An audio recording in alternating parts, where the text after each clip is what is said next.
Vídeo de hoje do canal do Nicola para tratar sobre as dívidas dos clubes brasileiros. Logo de cara quero te contar que todos os dados que eu vou passar a partir de agora foram obtidos nos próprios balanços oficiais divulgados recentemente pelos clubes. Como a gente tem muito time grande e dívidas consideráveis, decidi dividir esse vídeo em pelo menos duas partes. Então nesse primeiro vídeo vamos tratar sobre a dívida de 10 grandes clubes do futebol brasileiro. 4 de São Paulo, Corinthians, Palmeiras, São Paulo e Santos, 4 do Rio, Flamengo, Fluminense, Botafogo e Vasco, além de Cruzeiro e Atlético Mineiro, e já dá para antecipar que os números são bem assustadores. Bom, bora começar o vídeo a partir de agora.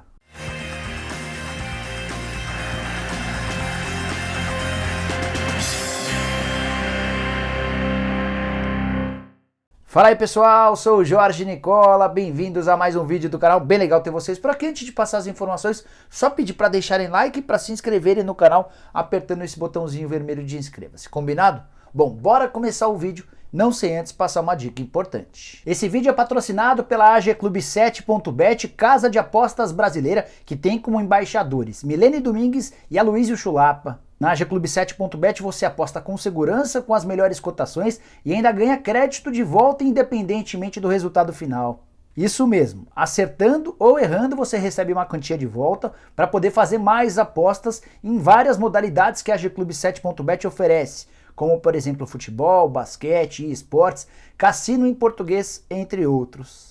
Quero dar uma dica legal para vocês. Clicando em futebol, depois em clubes internacionais e em UEFA Champions League, você vai ter as opções das semifinais. Que tal clicar em Real Madrid, Chelsea, vitória do Real Madrid?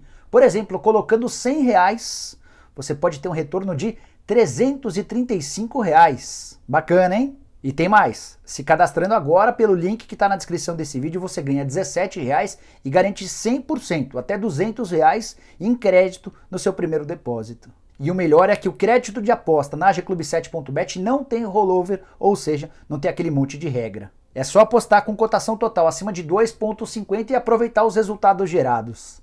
Na AGClub7.bet, a sua aposta é ganha. Bora começar o vídeo e vou tratar primeiro dos clubes que mais devem na direção dos que menos devem. E o time mais endividado do futebol brasileiro hoje é o Atlético Mineiro, que anunciou outro dia, durante um evento, o Galo Business Day, uma dívida de 1 bilhão e 200 milhões de reais. Número assustador. Mas pior é constatar que o Atlético fez sua dívida subir de dezembro de 2019 para dezembro de 2020 em 462 milhões de reais. Ainda assim, o Atlético registrou em 2020 um superávit de 19 milhões de reais. Aí você deve se perguntar, Nicola, tem alguma coisa errada. Se o clube viu sua dívida aumentar em quase 500 milhões de reais e ainda teve um superávit, como é que você explica isso? Isso tem tudo a ver com a negociação, a operação envolvendo o shopping. O Atlético é dono de um shopping, repassou parte desse shopping e gerou uma receita de 476 milhões de reais. Muito maior, por exemplo, do que a receita com o futebol, que foi de só de 129 milhões de reais. Não fosse por esse shopping, o Atlético teria registrado um déficit de 250 milhões de reais. Só para arrematar sobre o Galo, 42% dessa dívida de 1,2 bilhão vem de coisas urgentes, que precisam ser pagas imediatamente, durante o prazo de um ano. Tem mais 22% em parcelamentos do Profut, 36% de empréstimos com apoiadores, os mecenas, aqueles 4 investidores, para fechar. O Atlético investiu ao longo do ano de 2020 para atender aos pedidos do Jorge Sampaoli um incrível número de 253 milhões de reais. Ainda assim, o patrimônio líquido do Galo hoje é de 1,5 bilhão. É isso que dá algum alento para o torcedor do Atlético. Quero falar agora sobre o segundo que mais deve entre esses 10 que eu vou apresentar nesse vídeo. E essa posição é ocupada pelo Botafogo, com uma dívida, de acordo com o próprio clube, de 1 bilhão de reais. 1 bilhão e 93 mil reais para ser mais específico. Houve um aumento na dívida do Botafogo entre dezembro de 2019 e dezembro de 2020 na ordem de 108 milhões de reais. O Botafogo registrou na temporada passada um prejuízo de 139 milhões de reais, temporada que foi marcada pela queda do time para a segunda divisão. A dívida do Botafogo a curto prazo, aquela com pagamento imediato, é de 291 milhões de reais. A pergunta é como pagar essa dívida com o clube tendo muito menos receita disputando a Série B do Campeonato Brasileiro. Chama atenção também que o custo pela compra, pela intermediação, aquele que você paga para os empresários, nas contratações do Honda e do Calu, dois fracassos retumbantes em 2020, essas operações custaram só de intermediação R$ 1 milhão. Para arrematar sobre o Botafogo, só R$ 156 milhões de receita no ano passado. Se no ano passado, com a primeira divisão, a receita foi baixa como essa, imagina quanto o Botafogo vai ser capaz de arrecadar em 2021. Com a queda para a Série B, haverá uma redução drástica nas receitas de televisão e eu estou bastante preocupado com o futuro do Fogão. Quem pensou que o terceiro lugar desse ranking seria ocupado pelo Cruzeiro se enganou. Terceira posição é do Corinthians, com uma dívida total de R$ 982 milhões. Detalhe importante, nessa dívida de quase R$ 1 bilhão, a gente não está incluindo o estádio corintiano. Só de financiamento o Timão deve mais de R$ 500 milhão. Se somasse o estádio e a dívida do clube, o Corinthians seria o dono da maior dívida do futebol brasileiro, com algo na casa de R$ 1,5 bilhão. R$ 1 bilhão e 500 milhões, para ser mais preciso. O Corinthians tinha dívidas no fim de 2019 na ordem de R$ 665 milhões e houve um aumento de 317 milhões em apenas um ano. O último ano de André Sanches foi desastroso do ponto de vista financeiro. Os impactos da pandemia foram muito bem observados. Só para arrematar ou para completar, o crescimento da dívida do Corinthians em um ano foi de quase 50%, 47% para ser mais preciso. Bora contar para você que o déficit do Corinthians em 2020 foi de R$ 123 milhões. E o que mais preocupa é que o Corinthians fechou no vermelho pelo quarto ano consecutivo. A dívida a curto prazo, você está sentado?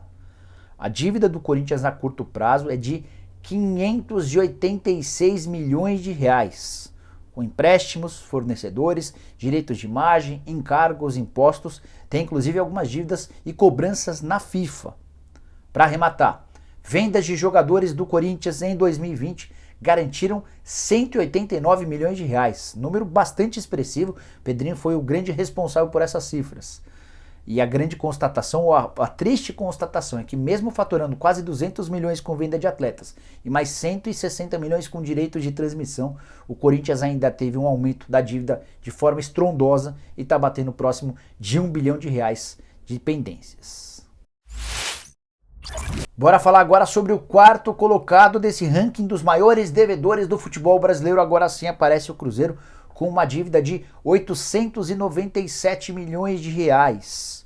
O Cruzeiro, ao longo dos 3 primeiros semestres, ou melhor, ao longo dos 3 primeiros trimestres do ano de 2020, chegou a ultrapassar a dívida de R$ 1 bilhão.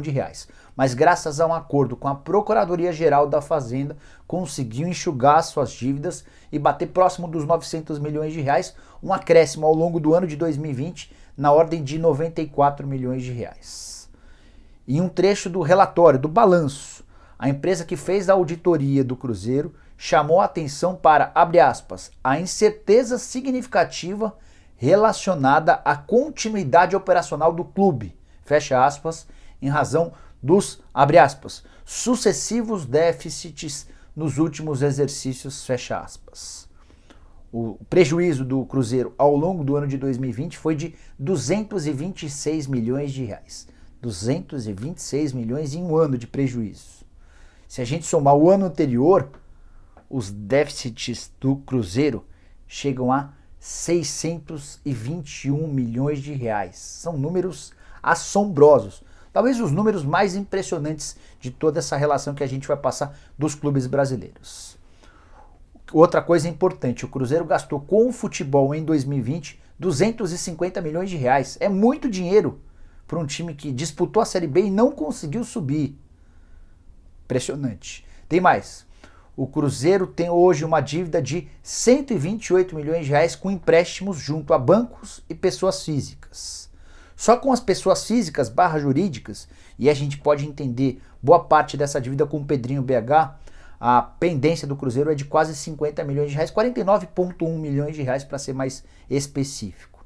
Já as dívidas com vencimento em um ano caíram de 656 milhões para 312 milhões, graças a alguns acordos feitos pelo presidente Sérgio Rodrigues. Você deve estar se perguntando quanto o Cruzeiro foi capaz de arrecadar ao longo do ano passado, certo? Só 118 milhões de reais.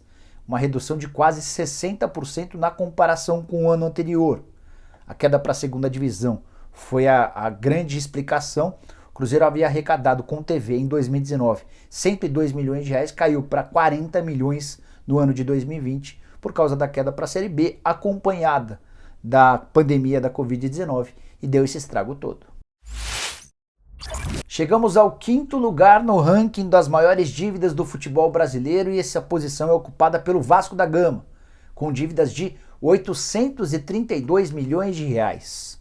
O Vasco havia registrado no finalzinho do ano de 2019 645 milhões de dívida, ou seja, aumentou em um ano cerca de 187 milhões de reais. A estimativa do Vasco, com a queda da Série B para a Série B, é de um rombo de até 70 milhões de reais. Em 2020, o déficit foi de 64 milhões de reais. A receita vascaína, aquilo que o clube conseguiu arrecadar ao longo do ano, foi de 192 milhões, é muito pouco dinheiro, especialmente se a gente levar em consideração que as despesas foram superiores a 250 milhões de reais. É por isso que existe enorme preocupação do novo presidente do Vasco, Jorge Salgado. Se o Vasco no ano passado na Série A já gastava 192, ou melhor, já gastava 250 milhões e só arrecadava 192, a estimativa é de que arrecade nesse ano 100 milhões. Se continuasse gastando 250 milhões, o rombo só aumentaria. É importante contar que 40% da dívida total do Vasco, ou mais ou menos 315 milhões, são a curto prazo, tendo de ser quitadas nesse ano. Onde é que o Vasco vai encontrar tanto dinheiro? Essa é a pergunta do milhão ou do bilhão. Já as dívidas trabalhistas também causam enorme preocupação. O Vasco tem hoje, nesse contingente, cerca de 235 milhões em pendências.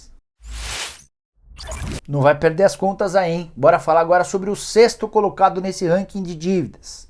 Posição ocupada pelo Fluminense, com 769 milhões de reais de dívidas. Eram 718 milhões no fim do ano de 2019, passaram a ser 769 no fim do ano de 2020, um acréscimo, um aumento de 51 milhões de reais. O prejuízo do Fluminense ao longo da temporada passada foi pequeno, de só 3 milhões de reais.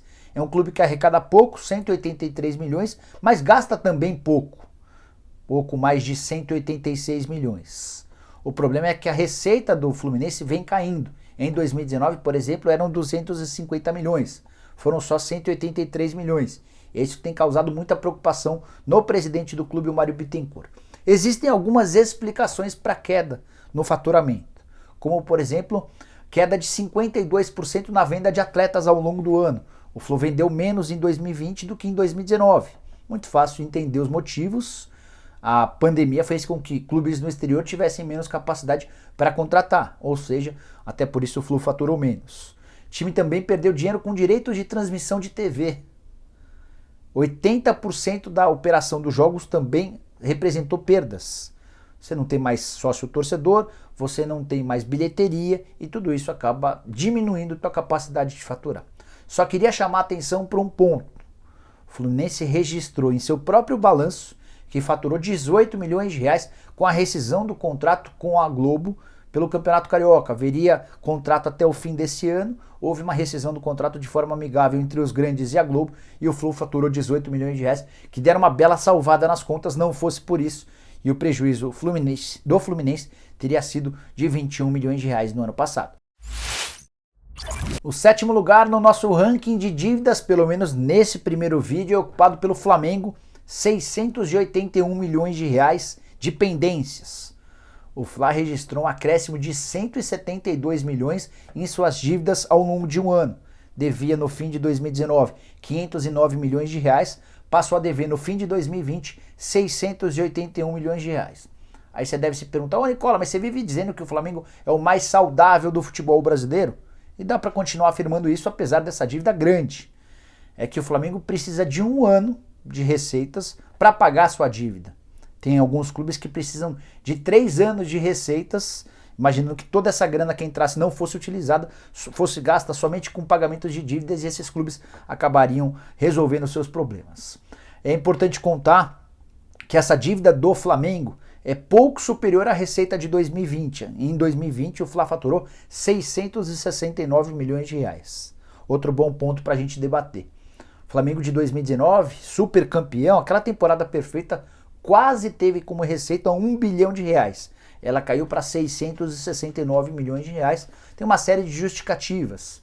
Direitos de transmissão que só foram pagos em 2021, por exemplo, por causa do Campeonato Brasileiro, os prêmios. O prêmio pelo título do Campeonato Brasileiro também ficou para 2021. Não fosse por isso, e a receita do Fla na temporada passada seria de 756 milhões de reais. O Flamengo andou gastando bastante com contratações de atletas. O Flamengo tem 270 milhões a pagar ainda por contratações, sendo 170 milhões para serem quitados ao longo do ano de 2021, e a gente nem está incluindo nesses 170 milhões a compra do Pedro, que foi fechada somente no início dessa temporada. É bem verdade que o Flamengo tem também 99 milhões de reais a receber com transferências de atletas ao longo dessa temporada.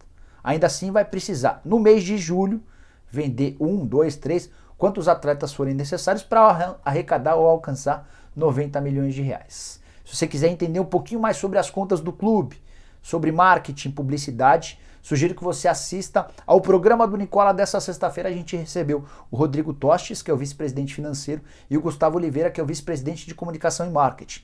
Foi bem legal o papo, vou deixar o link para que você possa assistir. Debate bem amplo, bem legal a respeito das dívidas, das contas, da capacidade de arrecadação, quanto o Flamengo está faturando com a camisa. Acho que você vai gostar. Bora falar sobre o oitavo colocado. Aí você pensa, pô, oitavo tá bem, né? Santos, 645 milhões de reais de dívida. Não tá nada bem. Exatamente por causa da capacidade pequena de arrecadação do peixe. Santos devia, no fim de 2019, 461 milhões de reais, passou a dever 645 milhões, um aumento de 184 milhões de reais. O clube é afundado em problemas e dívidas. A cada R$1 que entra no Santos, o clube deve R$ 3,50. Só para você entender a dinâmica dessa dívida. O déficit do Santos em 2020 foi de 119 milhões de reais. Receitas de 240 milhões contra 399 milhões do ano anterior. Ou seja, o Santos perdeu muito em capacidade de faturamento na temporada passada. Isso tem bastante a ver com a pandemia, mas também com a transferência de atletas para o exterior. A venda do Rodrigo em 2019 salvou as contas do Santos. Ainda assim, o Peixe não conseguiu sair desse bolo, desse buraco em que se meteu por causa das dívidas. Só para vocês entenderem um pouquinho melhor essa história, eu vou trazer números. Em 2020, o clube arrecadou com transferências de atletas só, e eu pus entre aspas, 83 milhões de reais. É um número até razoável. Só que em 2019, com a transferência de jogadores por exterior, Santos havia faturado 215 milhões de reais, impulsionado pelos 172 milhões da transferência do Rodrigo para o Real Madrid. Santos hoje tem dívidas na FIFA, Santos hoje deve salários para os atletas, Santos hoje ficou... Hoje não, hoje ele até está liberado, mas ele ficou durante um bom tempo impedido de registrar novos jogadores por causa de sanções impostas pela entidade que organiza o futebol. Santos é um clube muito, mas muito apertado, complicado, tem uma capacidade de arrecadação muito pequena, depende da venda, da transferência de atletas. Se essas vendas não acontecerem, o Santos vai passar muito aperto ao longo do ano de 2021. Bora falar sobre o nono colocado desse ranking de dívidas, pelo menos na primeira parte do vídeo. Vou fazer um segundo vídeo com mais dívidas de clubes brasileiros. Nono lugar é ocupado pelo Palmeiras, 616 milhões de reais de pendências. Aumento durante o ano de 2020 de 78 milhões de reais em suas dívidas. O Palmeiras publicou uma dívida de 622 milhões de reais, mas tem praticamente 6 milhões de reais em caixa, por isso essa conta de 616 milhões em pendências. O prejuízo do Palmeiras em 2020 foi de 151 milhões de reais. Havia uma previsão de superávit de 12 milhões que não se confirmou, veio a pandemia e arrebentou com os cofres palmeirenses. É o pior resultado alviverde em toda a sua história. A receita palmeirense foi no ano de 2020, 558 milhões de reais. Ainda arrecadou bastante. Só que as despesas foram de 649 milhões de reais. É importante contar que o Palmeiras ainda teve mais um resultado financeiro líquido negativo de 60 milhões para totalizar esses 151 milhões de reais de prejuízo. As maiores perdas do Palmeiras foram com bilheteria. O clube havia arrecadado em 2019 61 milhões de reais e caiu para 8,8 milhões de reais. O Allianz Parque passou quase o ano inteiro fechado, assim como todos os estádios de clubes de futebol. E o Avante também despencou. O Avante é o programa de sócios torcedores do Palmeiras, que saiu em 2019 de uma arrecadação de 46 milhões de reais para apenas 22 milhões de reais em 2020. Aí você pode estar se perguntando, Nicola, 616 milhões do Palmeiras, como é que funciona? Qual é o impacto dessa dívida? É uma dívida grande, mas ela equivale a mais ou menos um ano de uma receita, de um faturamento bacana do Palmeiras. Então, acho que é uma dívida administrável, até porque boa parte dessa pendência gigante ela será paga no decorrer dos próximos anos. Tem pouca coisa vencendo a curto prazo. Até por isso o Palmeiras pode se dar o luxo de ser hoje um dos clubes mais saudáveis do ponto de vista financeiro do país. Bora fechar o vídeo com a 10ª e a última colocação entre os clubes, pelo menos dessa primeira lista. Farei em breve um próximo vídeo. O São Paulo é quem ocupa o 10º lugar, com 606 milhões de reais de dívida. Aí o São Paulino deve estar esfregando as mãos e falando, beleza, estamos melhores do que Palmeiras, do que Flamengo. Não é bem por aí. Vou explicar para você daqui a pouquinho. Antes quero contar que o São Paulo tinha no fim do ano de 2019 uma dívida de 538 milhões de reais. Houve um acréscimo de 68 milhões de reais no último ano do Leco. Um prejuízo na temporada de 2020 de 129 milhões de reais. Só foi melhor do que no ano anterior, quando o São Paulo havia registrado um déficit de 156 milhões de reais. A soma dos dois últimos anos equivale a quase 300 milhões de reais de prejuízo. Parabéns, hein, seu Leco? Receitas do São Paulo no ano de 2020. E é aqui que o São Paulo não tem que se preocupar. São Paulo só foi capaz de arrecadar 358 milhões de reais, contra despesas de 488 milhões. Então, só para comparar com o Palmeiras, a dívida do São Paulo é de 606 milhões, a do Palmeiras é de 616. Só que o Palmeiras tem dívidas a curto prazo pequenas, São Paulo tem dívidas a curto prazo grandes. E o pior, o Palmeiras é capaz de arrecadar quase 600 milhões de reais. O São Paulo se aproxima no máximo de 400 milhões. Então é um clube que arrecada muito menos e tem muito mais conta para pagar nos próximos meses. Você quer que eu fale sobre algumas contas que precisam ser pagas? O São Paulo hoje tem em empréstimos bancários dívidas que totalizam 153 milhões de reais. As dívidas bancárias são as piores, porque tem juros extremamente altos. Tanto que o Tricolor conseguiu pagar ao longo do ano de 2020 só 5 milhões de reais dessa dívida.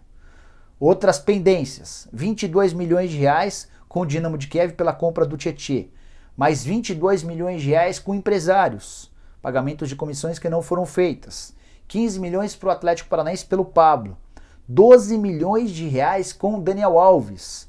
Daniel Alves tem direito a 1,5 milhão de reais por mês, entre salários, direitos de imagem e luvas.